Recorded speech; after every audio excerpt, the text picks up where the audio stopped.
Okay, so good morning, everybody. Thank you for being here today. Thank you for joining us for this for the conference for the Beamco's conference for 2020 for the vendors, our suppliers, our contractors. The title for this year is "We Value Your Partnership." So. This is what we will be discussing today, and we hope that you'll be able to get a lot of answers to things that you faced throughout this past period, and you'll be getting some answers to them. By the way, my name is Imad Dumyati. I am the General Manager of Operations at Beamco Nigeria Limited.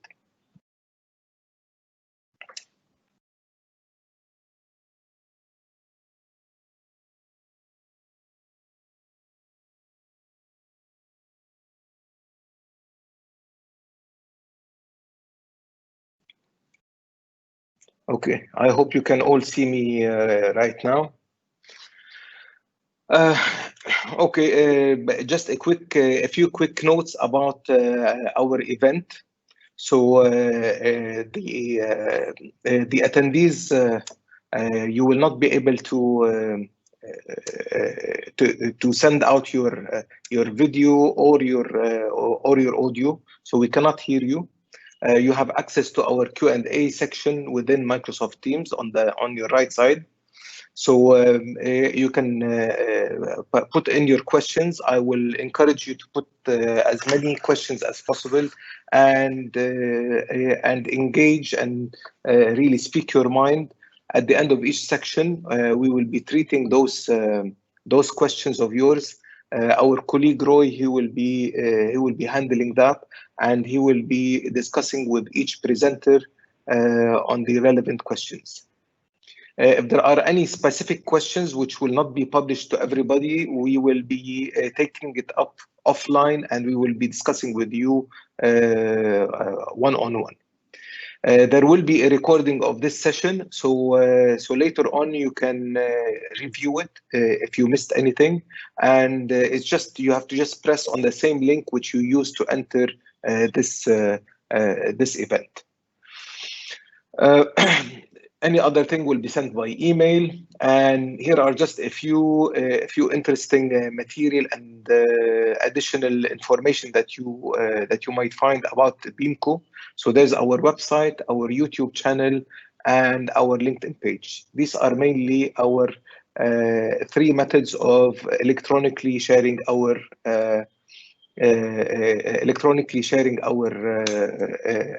information about Beamco. So we start with a safety moment. A couple of quick points, things for you to keep in mind. I hope you're all safe within your offices or your homes. These days with the COVID-19, everybody needs to keep social distancing, whether at home or socializing or even at work. Make sure to wear your face masks. I'm not wearing, my colleagues are not wearing, but we're all sitting in separate homes. When we're meeting together, a face mask is important, keeping distance is important. Eat well, exercise, stay safe. And there's a new recurrent thing, and that's some of the protests that are ongoing in different parts of Nigeria. So I encourage you to be diligent and stay safe. We might agree or disagree for the cause or the protest, but what's important is to be peaceful in whatever expression we make and be safe. So coming to our conference today. So that's me. I'm doing the introduction. There will be four main topics in the agenda. So the procurement process in general, and that will be handled by Chinyeri, our colleague Chinyeri at the procurement department, and Roy will be supporting her, being on the technical side of things, being the product specialist. From a finance and tax implications point of view, Ahmad is our chief accountant, and he has the expertise in those issues. I'm sure many of you have had a lot of questions that might need to be answered. Well, Ahmad is here to answer all your questions on issues, especially on taxation. I know that most of you do. Mr. Kunle, he's our QHSE manager, and he will be looking after all issues quality and safety. So that touches on your on the service contracts, manpower, work to be done on our side, on your side, and the quality of the product and services that you deliver. I will then go over a few quick notes and to touch on specifically some new initiatives that we're looking for, that we'll be engaging, and some interesting prospects, even in those, let me say, challenging times, economically, in the economical environment. We still look positively towards the future, and we have interesting things coming up, and we'll be sharing those with you. So that's me for now. I will be handing over to Chinyere to discuss, to start about the process, the procurement process.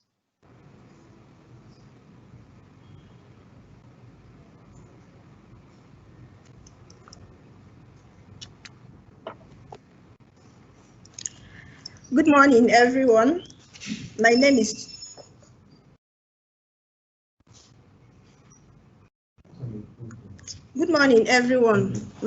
Chinyere Wankiti. I'm the procurement officer. I'm going to take us through the current procurement procedures. I'm going to talk about the recent changes in some of our documents, and I'm going to talk about new supplier performance evaluation. So going to our current procurement process, I'm going to start with vendor registration procedures. Before a supplier becomes a registered supplier with Beamco Nigeria Limited, the first step that the supplier will pass through is being registered. Once the supplier is registered, the supplier's details will be updated in our approved supplier list. Then how do we go about supplier registration? We have a form called Supplier Registration and Evaluation Form. This form is sent to our suppliers. In this form, we require the supplier's contact details, the location, the address. We require for the key personnel of the organization. We request for some list of documents that the supplier will be submitted to us. Those list of documents includes the CAC.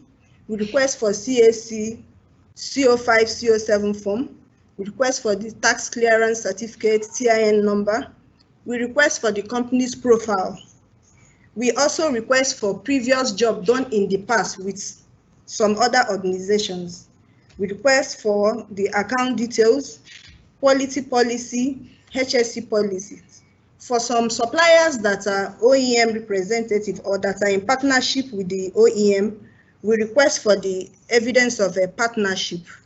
So once we gather all these documents from the supplier, we go through it, and once we confirm that these documents meet our requirements, once we confirm that these documents meet with our requirements, the supplier's details will be updated in our supplier list. Mind you, at this stage, once we update the supplier's details in the supplier list, the supplier's status will still be under evaluation. We have some critical suppliers and non-critical suppliers.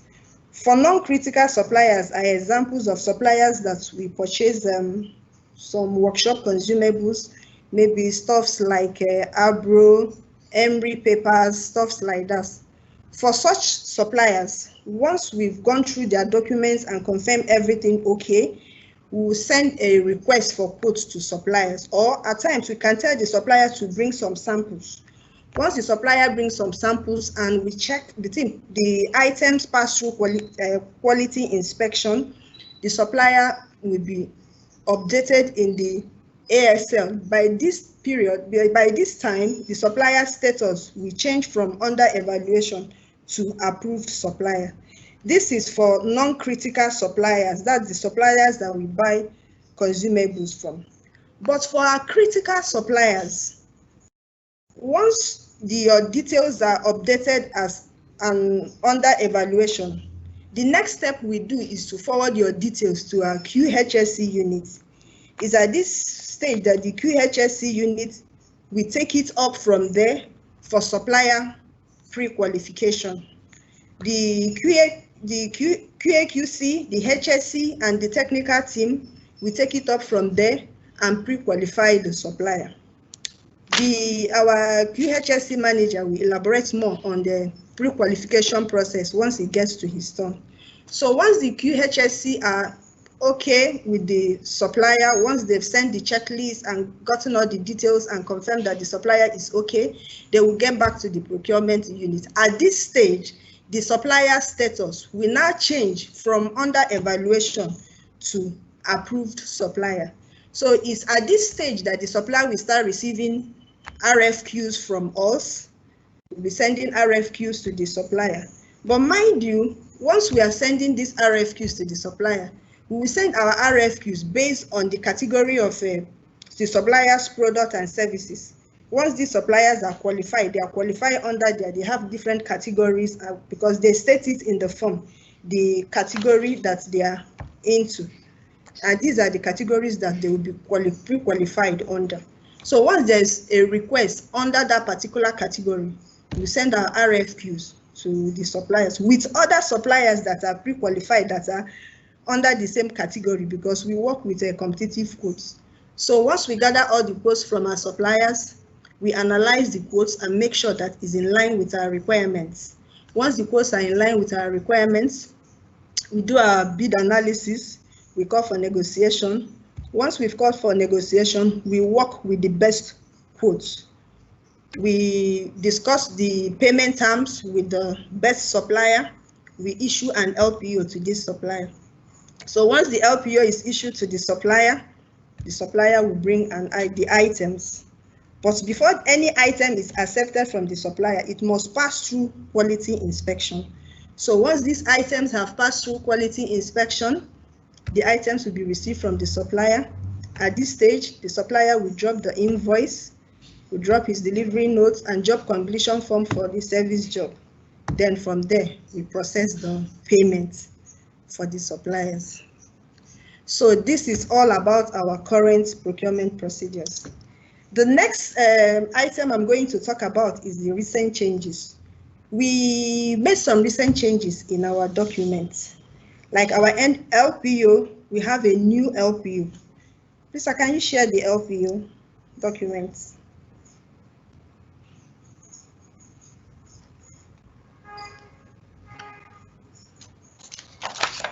Okay, for the LPO, we have a new LPO document. This LPO is a new version of what we have before. It is a new version from what we have before, though there are some similarities in these LPOs, like the LPO number, the supplier's details, description, quantity, unit price, and some others. But we still have some addition. That's something that differentiates it from the former LPO that we are using. We have some terms and conditions that are in these LPOs, which I'm going to explain to our suppliers now. We have a GTC. GTC is General Terms and Conditions.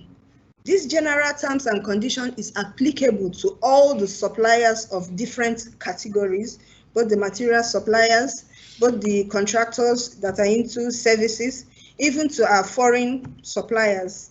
This GTC is applicable to everyone. So for you to have access to this GTC, you have to go to our website, www.beamco.nl/GTC. Once you go online, you will see these terms and conditions. I will advise that all suppliers should go through these terms and conditions and make sure that they digest and assimilate it. for this general terms and condition is on our website. Once you click to our website, you have access to the general terms and condition. The next terms and condition I'm going to talk about is the PTC. PTC means particular terms and condition. When we say particular terms and condition, we mean specific terms and conditions that are related to the supplier's category of products and services. This is directly related to the purpose of we are issuing the LPU. For instance, let's assume a supplier that we are buying bearings from. When we are issuing an LPU to our bearing suppliers, we apply some terms and conditions that are specific to the items that we are purchasing. So in this scenario, we'll be looking at the warranty, we'll be looking at material data sheets, we'll be looking at specs and tolerance, we'll be looking at packaging. We all know that like all these SKF documents, bearings, they will tell you that once the seal is tampered with, that you should not accept. So we'll be looking at stuffs like that to make sure that the seals are not tampered with. We'll be looking at delivery time also. Then for our service contractors, let's assume people that are into inspection and calibration. Your own particular terms and conditions will be entirely different. So when we are dealing with contractors that are into inspection and calibration, we'll be looking at the certification. We'll be looking at the certificates of the people that are doing the inspection for us. We'll be looking at the instruments that are using to do the calibration. We'll be looking at the international standards that they are working with, stuffs like that too. So once all these terms and conditions that are stated, then we will start looking at the commercial terms in the LPU. Under commercial terms, we all know what commercial terms is all about. We're looking at the currency. Yes, the currency will be Naira.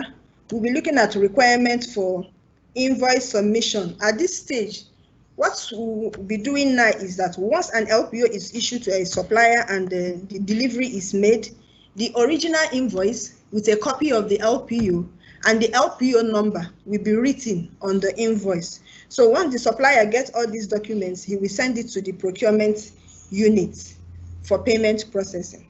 We'll be looking at the payment terms also. Under commercials, we'll be looking at taxes. The chief accountant will talk about the taxes. So once this LPO is issued to the supplier, we expect the supplier's representative to sign and acknowledge receipt of this LPO. Once the LPO is signed and acknowledged, the supplier will send a signed and acknowledged LPO copy to us. Another document we'll be looking at is contract documents. This is a new document, but we are going to be using it for our service contractors. Is kind of an agreement between the two parties, Beamco and the contractor. We will list the job, the scope of work. We still have these same terms and conditions that I listed above, the general terms and conditions, the particular terms and conditions. Under service contracts, we have scope of work. The scope of work will list that's the scope of work that the supplier is going to work on. Let's assume a supplier that want to do a welding job for us. When we are looking at the scope of work, we're looking at documentations, we'll be looking at supervisors, mobilization, consumables, stuffs like that. Everything will be listed in this contract documents, which the contractor will go through and sign.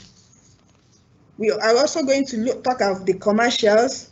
Still the same thing. Under commercials, we put the cost, we put the payment terms, and so on. So once all these things are stated and issued to the contractor will sign, and Beamco representative will also sign on the contract documents. So this contract document will be issued to the contractor, and also an LPO will be issued to contractor to proceed with the job.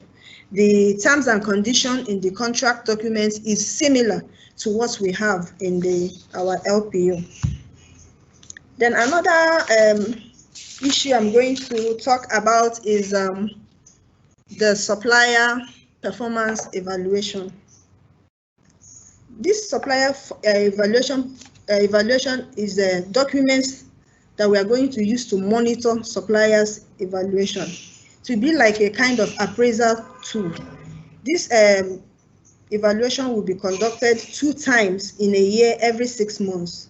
To be conducted every six months. So every 6 months, we appraise the supplier's performance, then we score the suppliers. Under this supplier's performance evaluation, we'll be looking at responsiveness. We'll be looking at order fulfillment. We'll be looking at discrepancies. We'll be looking at level of professionalism and the scoring of the supplier. So when we are talking of responsiveness, we are talking of the level of response. For instance, let's assume we send like 10 RFQs to the supplier. How many of the RFQs did the supplier reply? Did the supplier reply to our request? There are some suppliers, when you send RFQs to them, they will not reply, they will not get back to you, even if they don't have the items, or maybe something that they place order that they are expecting, they will keep silent, they will not get back to you. We expect if you don't have the items, you can get back to us to tell us that the items are not available, or you just place order, or you can't deliver. Things like this, we will be looking at inaccurate quotes. This is a common issue that we've been having with our suppliers. So many of our suppliers, once you send requests to them, they will just do copy and paste. They will just copy your request, they will paste it in their quotation templates. So when it's time for them to bring the items, they will not be bringing different things. So we'll be looking at inaccurate quotes and incompetitive quotes also. Under order fulfillment, we'll not be looking at on the number of RFQs that we sent to you, how many orders did you fulfill during this particular period? What is the total value of the order? And how many value of orders did you complete? Let's assume we issue an LPO to you. Maybe we requested for 10 items, you quoted for 10 items, we issued an LPO for 10 items. At the point of delivery, you delivered like 7 items. So till we affect the order, it will not make us to start changing the LPO, because the value will not be the same again, the value will change. So we'll be looking at discrepancies. Under discrepancies, this is where change of orders will come in. We issue LPO, you come back and say, you made a mistake, it's not supposed to be like this, you change the LPO, stuff like that, or you made a mistake, this is what you quoted, it's supposed to be this item. We'll be looking at number of change orders that we made. We'll be looking at number of rejections, because all items must pass through inspection before it's accepted. So we'll be looking at number of rejections, items that were rejected. We'll be looking at missing items, we'll be looking at partial delivery, we'll be looking at unreasonable delays too. Then under level of professionalism, we'll be looking at the HSC aspect. How safety conscious are you? For service contractors, when you come for a job, how safety conscious are you? And also your staff, how safety conscious, even the people that bring items, we'll be looking at we'll be evaluating them under HSC. We'll be evaluating them too under quality and also under communication. When we talk of communication, we mean your level of communication, how you communicate to us. There are some suppliers, they don't show professionalism, they will not respond when you do emails, or they will not get back to you, stuff like that. You will be appraised too under communication. So once we've gathered all this information and we score you, you get your average score. So once we've gathered the average score, we have a ranking from 80 to 100, you become a preferred supplier or vendor. When we say you become a preferred vendor, there are some incentives. Like if you are a preferred vendor, that means there are some incentives that you enjoying from us. Take for instance, there may be a request. instead of throwing this request to all the suppliers, would call you, give us a quote, come and do this, because we have that confidence in you as a preferred supplier. So we don't have to be throwing it to so many who will decide to go with you if your score is from 80 to 100. If your score is between 65 to 80, you are a qualified vendor, it's still okay, but we still want you to work harder and improve in your ranking. If your score is between 50 and 65, and that means you are under probation because you are shaking. You are really shaking. So you still have to work harder to move from that category. Then if you are less than 50, that means you will be under suspension. At this stage, your status in our supplier list will now drop from an approved supplier to restricted. You will be restricted for a period of 6 months. Within that period of 6 months, you will not receive any email from us, you will not receive any RFQ, you will not do any business with us. You will be under restriction till the next 6 months. Just as I said, this is will be 2 times a year, every 6 months, till the next 6 months that you will be re-evaluated. If after re-evaluation you pass through the re-evaluation process, then we are going to consider doing business with you. This is all I have to say about procurement process. So if you have any question, you can send in your question so that we'll get back to you with our answers. Thank you. Sorry, I'll give in a couple of comments, waiting until the others also submit their questions. I just wanted to say about the scoring. So if someone is in probation, basically we'll be looking at if one vendor is on probation during a particular term, a set of 6 months. We look at the second term and we hope that he'll be doing better. If not, we will be engaging with them. We will see what problems they're facing and why can't they become more in the green or become a preferred vendor. Obviously, we would like everybody to become a preferred vendor eventually. So we will be discussing with the people who are not doing well, trying to help them do well. Okay, so we're not here to look for trouble. We're here to encourage the vendors into improving their status with us. Also, for those who are in the red, we mentioned it clearly that it is only for 6 months, and then we will review. And once we review, you'll be also in probation, but there'll be a lot of discussion to understand what went wrong and what did you do to make things better. So we're here to help you, our vendors, our contractors and suppliers, because you are our partners and we are here to help you do better. So I'll leave Roy. I'm not sure if we have any questions coming through. If not, we can still move on to the other section. Okay, so we have one question. Do the vendors receive their scoring?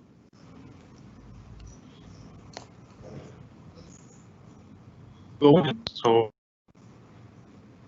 come again.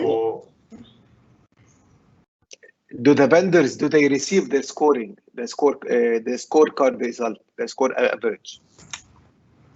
So yes. will the vendors receive their scoring from this point forward, or are we also scoring basically the previous transactions up to this date?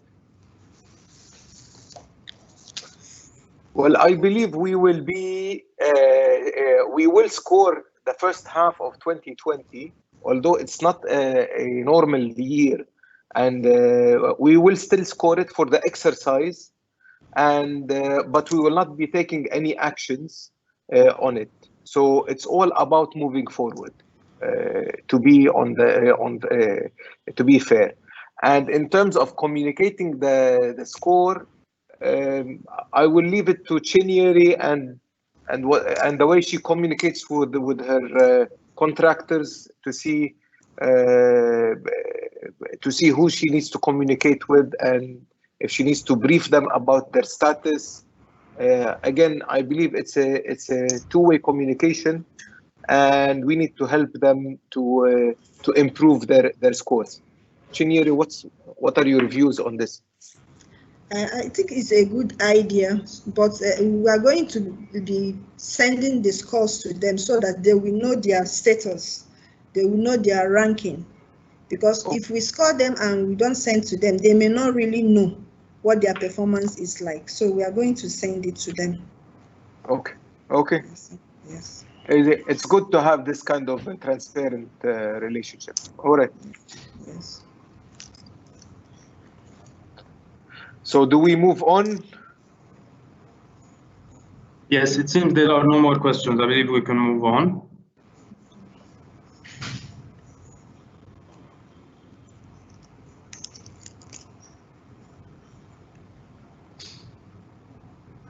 Okay, Ahmad, you have the floor.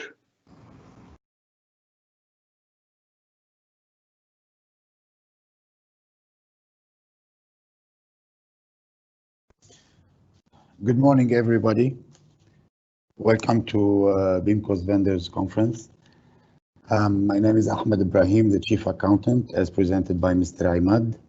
I just want to confirm that we as Beamco Nigeria Limited, we are in full compliance with the FIRS and all the state internal revenue services, as well as the Central Bank of Nigeria.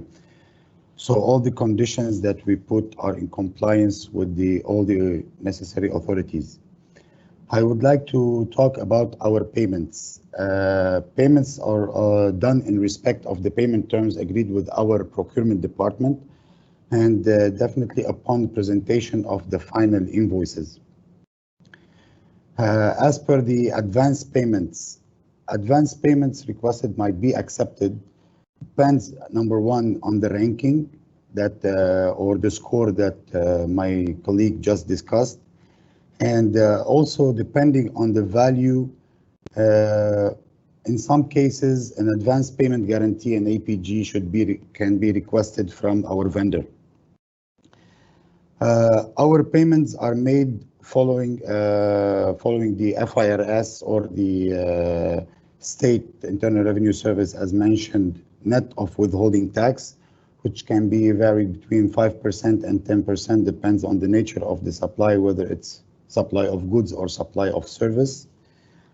Our withholding tax is remitted to the exact tax authority based on the registration of our vendor by sharing with us the tax identification number, the TIN number, or the taxpayer ID in case of a state,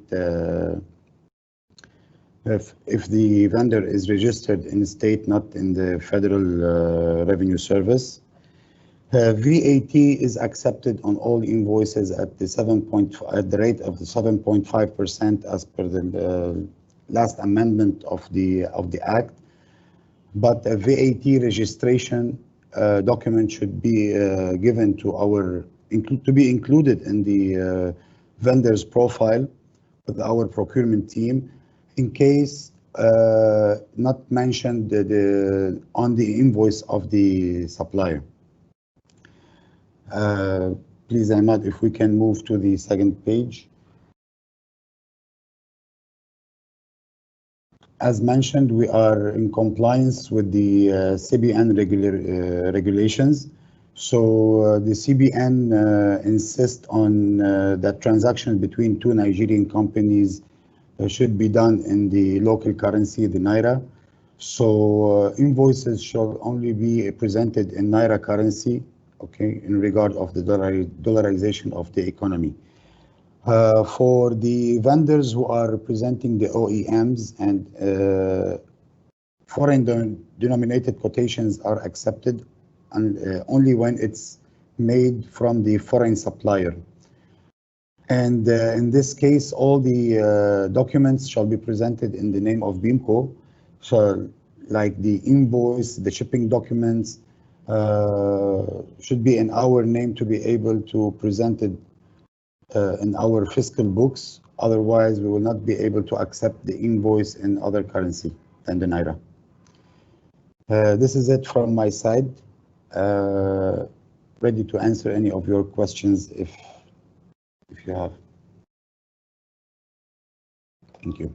So while we wait for the finance and tax implications question, we received two questions on the first section, which is the procurement processes. So let's give the floor to Shinyere so that we can answer these two questions while the finance and tax implications questions come in. So one of the questions is, what is the maximum time allowed to source for pricing on an RFQ? And what is Beamco doing to improve on the response time when seeking clarifications on RFQs received?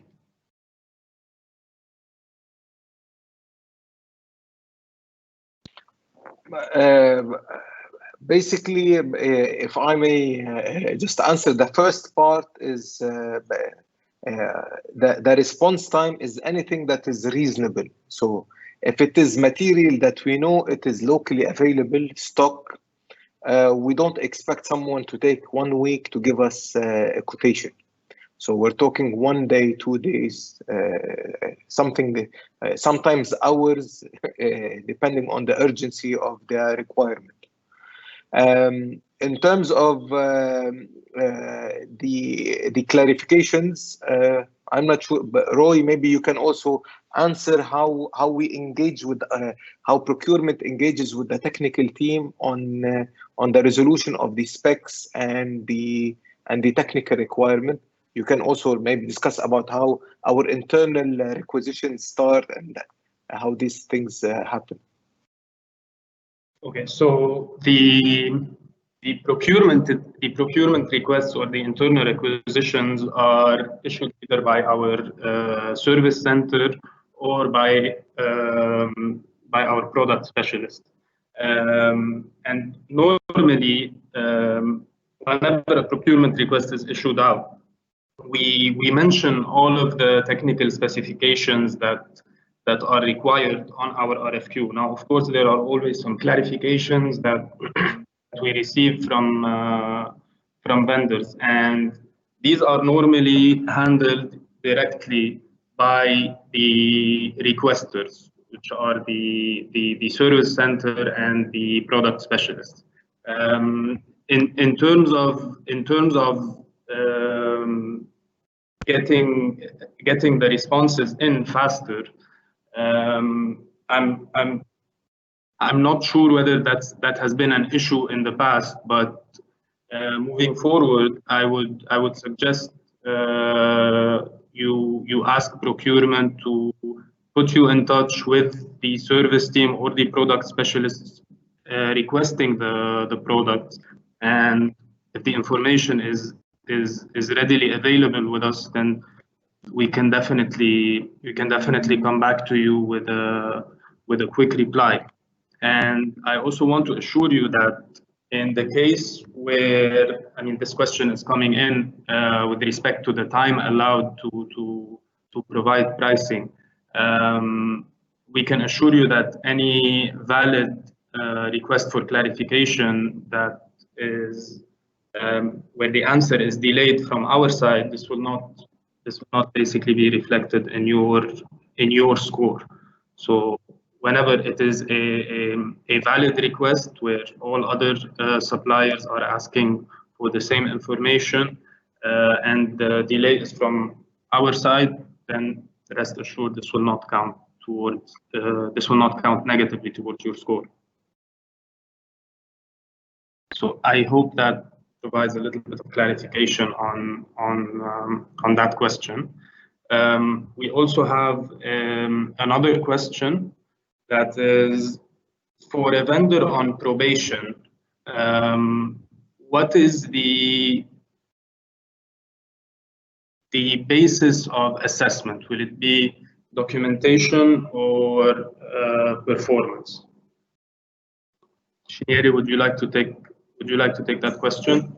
Yes, for the vendor on probation, what we are talking about here is on supplier performance, so it has nothing to do with your documentation. The appraisal will be based on your performance. If you are under probation, it's your performance that will determine if your score is going to go higher to be a qualified preferred vendor or a preferred vendor.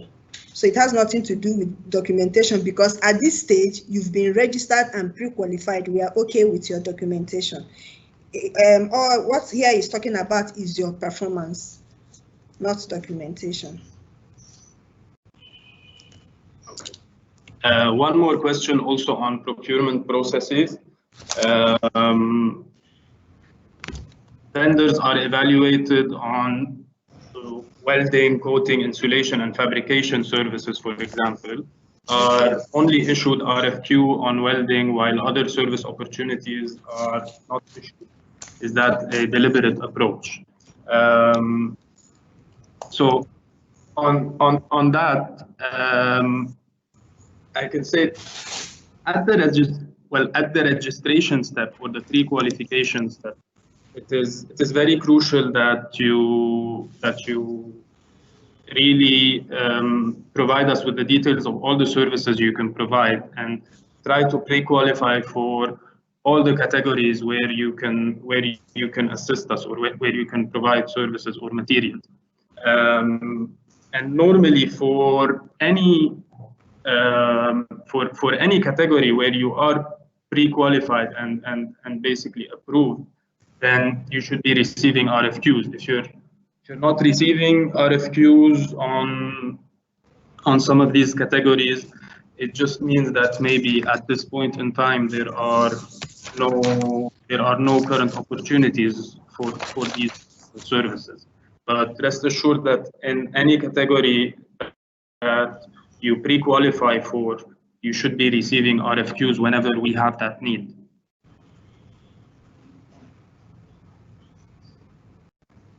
Okay, so we've moved on now to the finance and tax implications questions.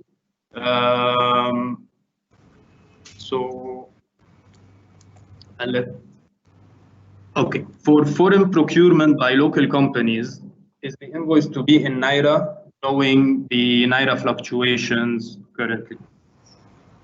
Ahmad, can you please take it? Yes. Yes, it should be in Naira for foreign procurement if it's coming from a local company, okay?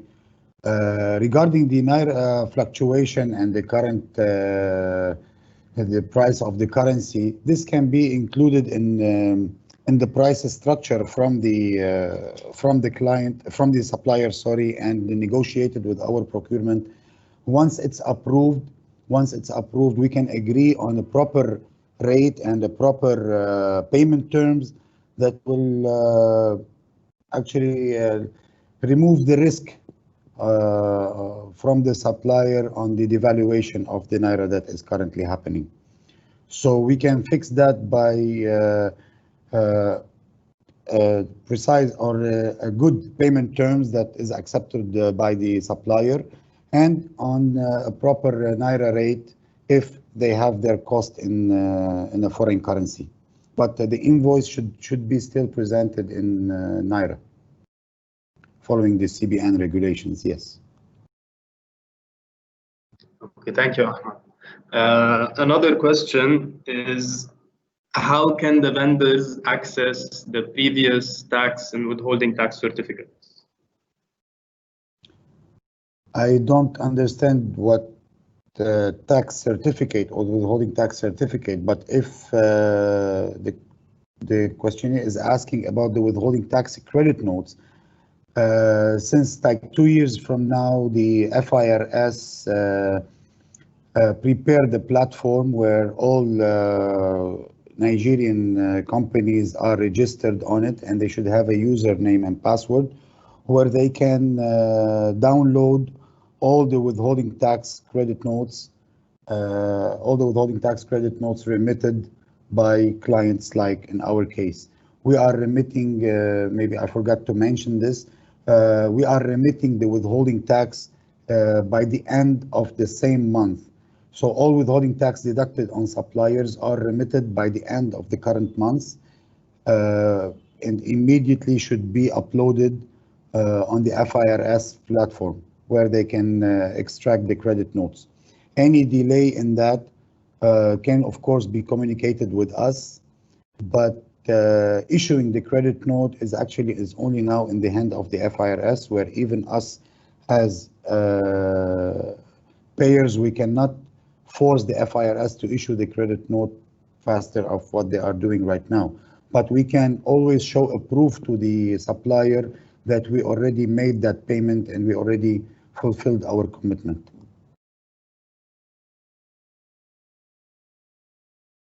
Okay, thank you, Ahmad. Another question for you is, what's the duration of a supplier's payment? We do our best to commit to the payment terms agreed with the procurement. So basically, immediately when the invoice is due.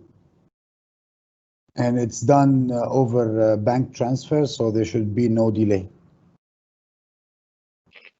But on average, let's say 1 week, 10 days, 2 weeks, 1 month, on average, what's... We start counting the payment terms. We start counting the payment terms, as I mentioned earlier, based on the presentation of the final invoice. So let's say a supplier that we have a 30 days payment term with them. We start counting the 30 days from receiving the final invoice.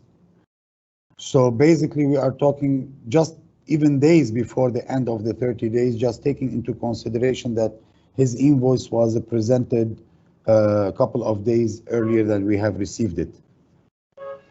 So, okay, and I think everybody must also understand that from the time the invoice is presented until it goes through the different departments and due diligence, until it's ready for payment, whether the payment terms apply or not, but it must take at least 2 to 3 days of processing before it gets to the place where it can be released for payment. Yes. Okay, thank you.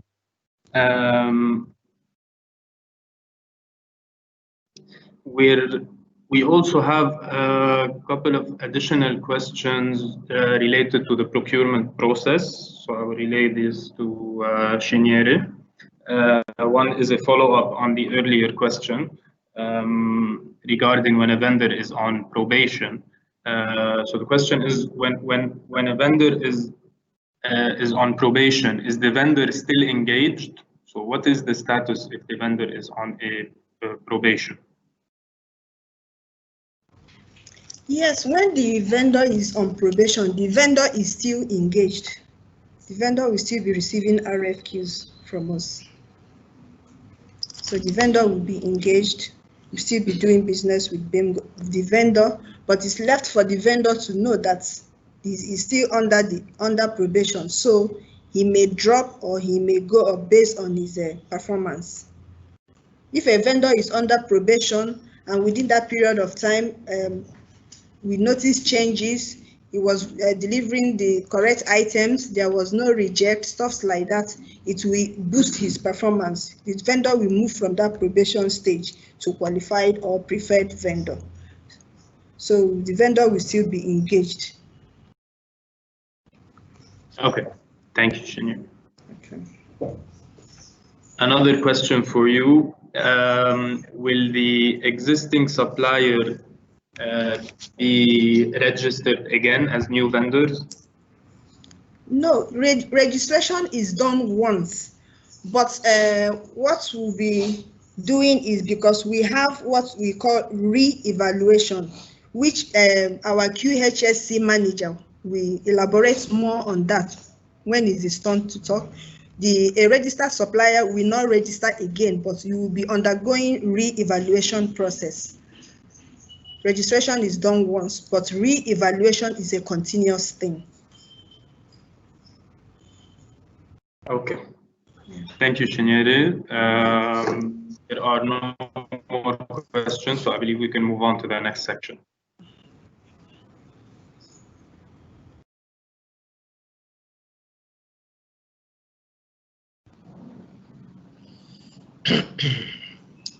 Okay. Once again, good morning to everyone. Our dear esteemed vendors, suppliers, and contractors. My name, once again, is Ibikunle Ogunola, shortly called Kunle. So I'll be taking us through our QHSC requirements as it relates to you as our suppliers.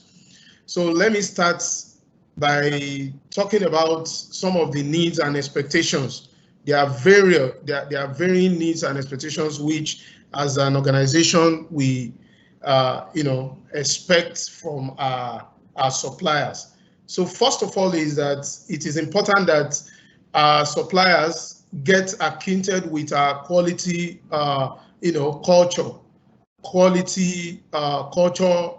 and our OH&S culture, in terms of getting to know what we believe and what our commitment to quality and our OH&S in our organization. Whether you are working with us on our site, or you are hired to work in our client site, or even if we engage you to use your site to carry out any service for us. So it is important that we know what we stand for in terms of quality and OH&S policy. So people to have a view of our quality policy is. So this is where our commitment to quality is being expressed in a written form like this, as it's been projected to you. So that, and it is expected that everybody have, including you as our suppliers, as a very important interested party, you have an understanding of what we believe in terms of quality and how we continue to improve it. And the bottom line is to ensure that our customers, our clients, are satisfied, and that is, and also to make sure that all the regulatory and statutory responsibilities are met. So whenever we transfer a service or contract to you, it is expected that all this will be, they will all be considered. What we believe in quality will be considered as what we'll be looking at you. Also, our OH&S policy, I would like that to also be projected. And the whole idea about this is how to prevent injury in workplace, how to prevent injury, illness in workplace for all our employees. This is also being transferred to whoever is also working for us, either on site or off site. So it is important. So let's go back to the slide. So our induction is also there. It is expected that whenever you come visiting us for the first time, or if there are significant changes after a long period of time you have visited us, whether you are coming to do an inspection or assessment of a job, or you are invited for a meeting, or you are coming to deliver a service for us, an induction is being done for all our vendors. So whenever we come around, I believe some of us, as we are listening, we are already familiar with this, but we need to emphasize this because we might be called upon, even due to some changes in our processes, in our facilities, we might be called upon that we go through this induction again. Or whenever we bring in when you bring in some of your workers who have not been here, they have to be subjected to induction so that they will be familiar with our environment, infrastructures. The whole idea is to prevent injuries, for them to take note of what they will be expecting in the facilities. The competence of workers is also one critical area that our expectations, and we always look for whenever we're outsourcing job to vendors. We look at competence, and many of us will also agree with me that during our pre-qualification exercise, that is when we start looking for some evidence to prove if your employee is adequate trained, experienced, and he knows the job. So it's an area that we always look forward to. Then our permit to work system is an area that I will not forget to talk about. Whenever you come into work here, there are some jobs, for example, out work, we always issue a PTW for us so that all the parties concerned, they will be familiar with what they are going to work with as an out work and what it is, who are responsible to approve that personnel and with the tools which they will use to work. Before you proceed on such jobs, a permit to work will have to be issued by all the relevant health and safety representatives and those who are, the end users of the job. So job safety analysis is also critical, part of our regular needs and expectations. This is critical to those who come to work on our site. This is where we identify various steps that you will go through in carrying out the job, and also identify the hazards which are associated with those steps, and what are the controls. This entails some little documentation exercise. This job safety analysis entails some documentation exercise which we will engage you as a vendor, a contractor, so as the case may be. Also, risk assessment is also a very critical part which we do. Then legislation. In this aspect of legislation, what I mean there is that there are actually some laws of the land, the government laws that whenever we are making points on this aspect of legislation, we transfer this to our vendors that you have to also comply. Part of which was mentioned in the aspect of taxation, which you had the other time. How do we permit somebody who is a tax evader or somebody who is not complying with some regulatory or some legislation or government? How do we permit such person to work with us? So this is also part of our needs and expectation. Then documentation requirements, various forms of them, which we require from time to time. Some come up right from the stage of registration to the stage of qualification. We request for this from time to time. Then there are also project-specific requirements that when we have a special project, some special processes require some special needs. And whenever we're engaging you, it's being transferred to you to provide it for us, because we believe when we believe that you are an expert in that area.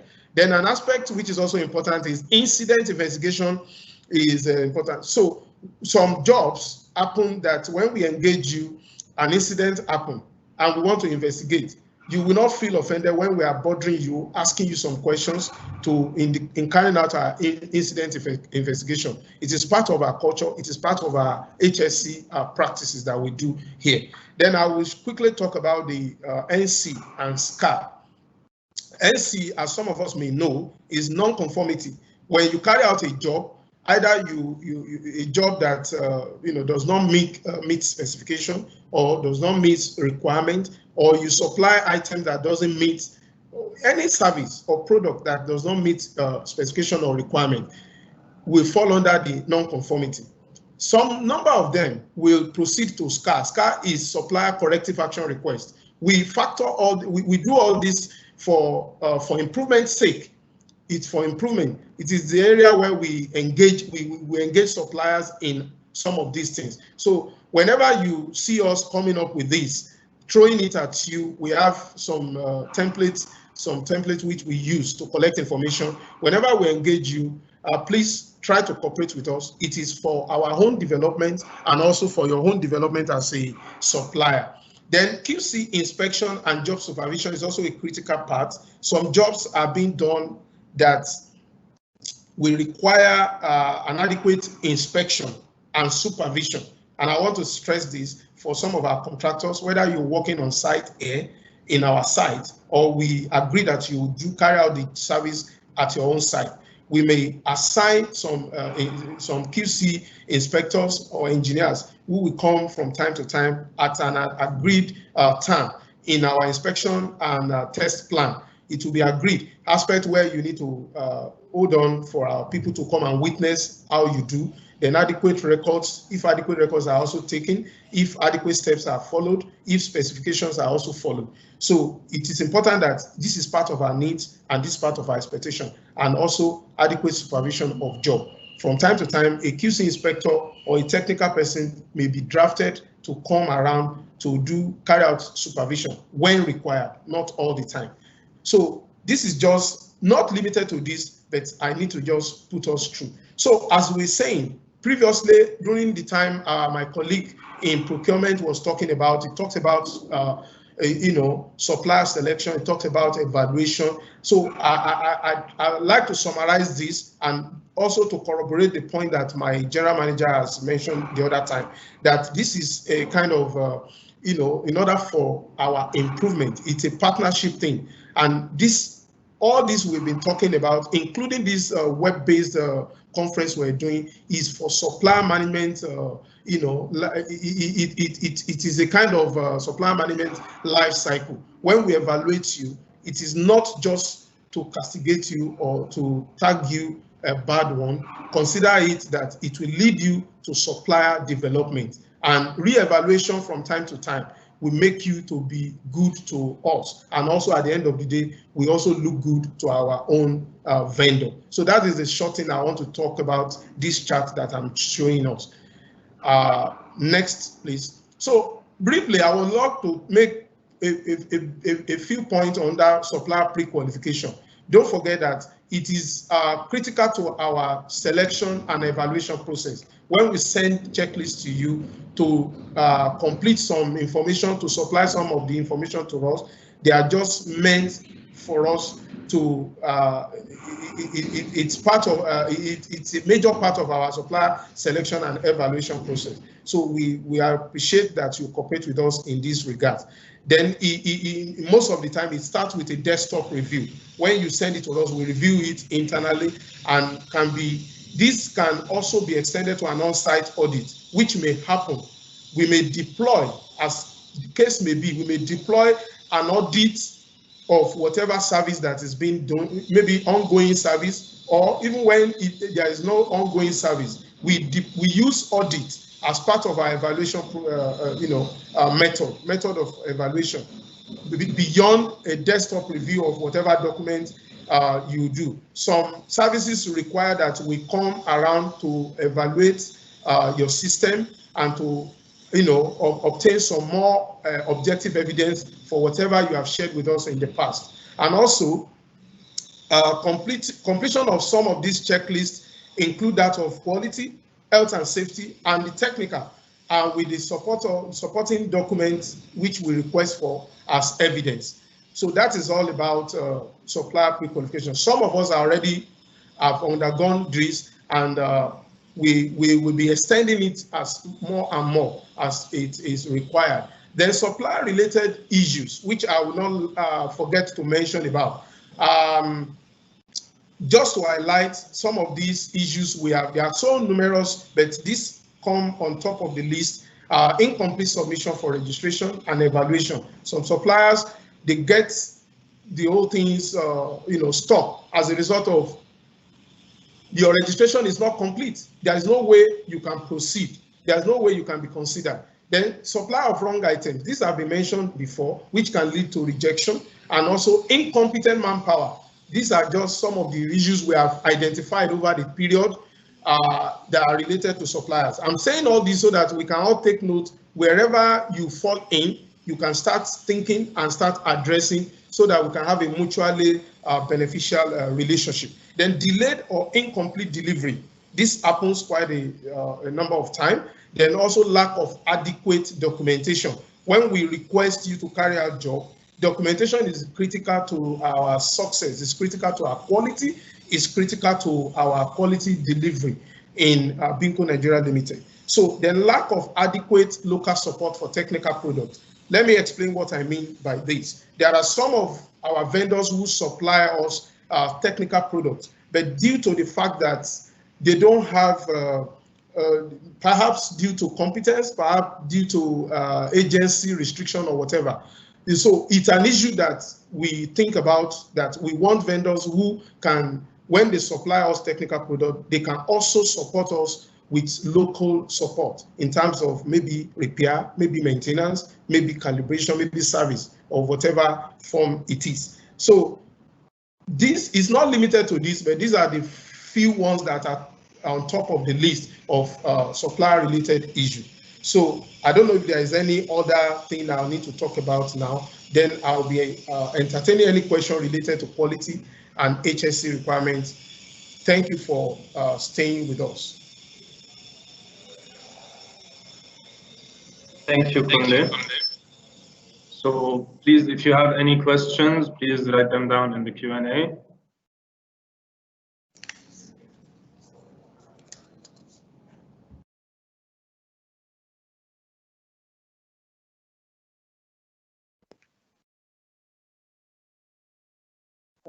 Time is really, the conference has taken a bit more than what we've expected. The discussion has been really engaging and interesting. So I'll try, I'll go through the final comments and discussion on moving forward. During that time, Roy, please keep an eye. If there are any questions, we can answer them at the end of the presentation. Sure. Okay. Kunle, I'm sure you'll be on standby to answer if any question comes up at a later stage. Yes, I'm here. Okay. Thank you.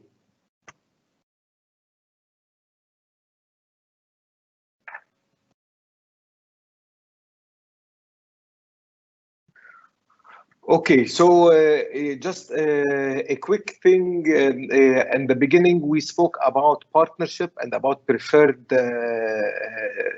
our preferred vendors. So we'll be rolling out a few new initiatives that will help you and help us. A typical win-win scenario, and we're looking to setting up frame agreements on consumables, tools, frequently used material, and those frame agreements would be for basically we fix a price list.